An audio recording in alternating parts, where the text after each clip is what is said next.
چند برس پہلے میں برطانیہ کے لندن کی یونیورسٹی میں گیا کہ میں اس موضوع پہ پی ایچ ڈی کرنا چاہتا ہوں. انہوں نے کہا ہمارے پاس سپروائزر نہیں ہے. تو میں نے کہا میں آپ کو سپروائزر پرووائڈ کر دیتا ہوں.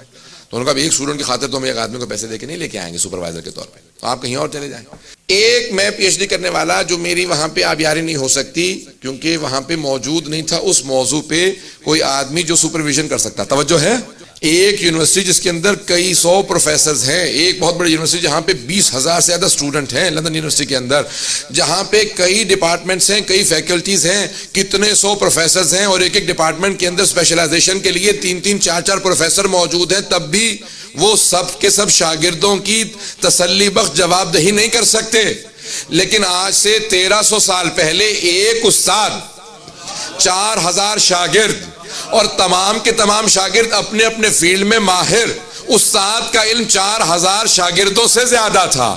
ان میں سیکھنے کی صلاحیت کم تھی, ان میں سکھانے کی صلاحیت زیادہ تھی. توجہ